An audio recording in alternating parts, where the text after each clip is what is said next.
Someone left a comment under one of my videos, and so I want to reply to him. His name was Tim Dang, and he said, "Throughout my journey on self-improvement, I know I can't date because of one reason. I'm 5'5". The worst part is I can't even date a girl shorter than me because they say they want a guy who's 6 foot. I've learned how to live without relationships, love, sex, and intimacy, and honestly I feel like I've been single for 5 decades of my life, even though I'm still 19.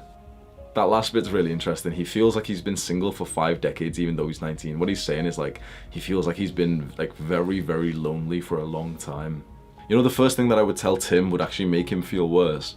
He's wrote here, "I learned how to live without relationships, love, sex, and intimacy." I would tell him that's not acceptable. I would remind him of how important relationships are for us. And that would make him feel worse because obviously it would make him aware that, okay, that's something he's lacking. But you do need a sense of like agitation and sort of negativity when you lack something in your life, because that negative feeling is the thing that actually gives you the burning desire to improve. You shouldn't be at this point where you've like thrown your hands up and say, nope, I'm fine without relationships. You should have this other feeling which is more like, oh man, like I don't have relationships but I want them in my life, I want love in my life. So that actually fuels your actions to make some progress. I literally thought that I was like ugly because I was brown skinned up until I asked myself this question, and it was common sense. I asked myself, are there brown skinned guys who pull?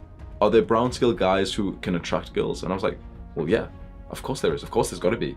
So then it was never about brown skin being like the limiting factor. It was more about me. And I would tell Tim the truth. No one's gonna lie to him. Of course, bro, if you're 5'5", of course that's a negative. Of course that's a disadvantage. Of course, looks, physical attractiveness, of course it matters. I like to ask myself this question: is there someone like me who has what I want? So Tim would ask himself, is there a guy who is 5'5" who still attracts women? Is there a single guy like that? Yes. So that shows it is possible. That shows that someone else has done it. If there is someone like you who has the thing that you want, it shows that it's possible. So why don't you fight to be like that? Why don't you fight to be the outlier? It's so easy to just give up and say, yep, like, oh, I've learned to live without relationships. It's, it's too hard. Like, it's not going to work for me because I'm at a disadvantage.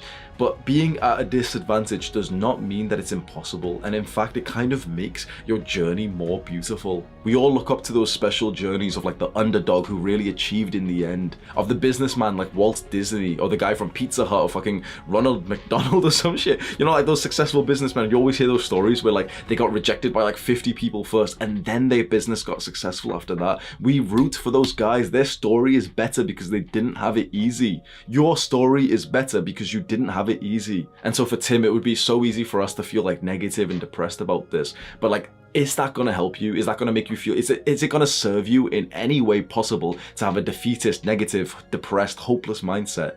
Is there any value in that? No, there is not. Is there value in thinking more positively and thinking, you know what, okay, this is like the fucking bottleneck. God had to nerf me so that now I'm stuck at 5'5", but that means that I have so much more motivation to like level other things up that a lot of guys aren't even thinking about. If you're short or you have some kind of disadvantage, which is like genetics, and you have no control over it, you should have some kind of positive, like optimistic outlook where you say, you know what, okay, I can't change this. What can I do that would make progress? Surely there is something that would make me go from here to here. And if I did 10 of those things, I'd be way up here. Okay, I'm never gonna be 6 foot.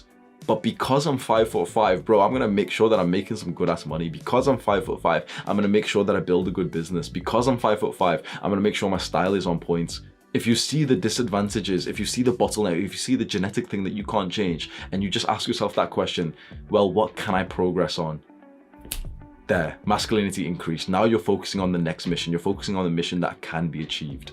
Scroll down right now and click on the subscribe button underneath this video. Do the hard work, especially when you don't feel like it. Mwah.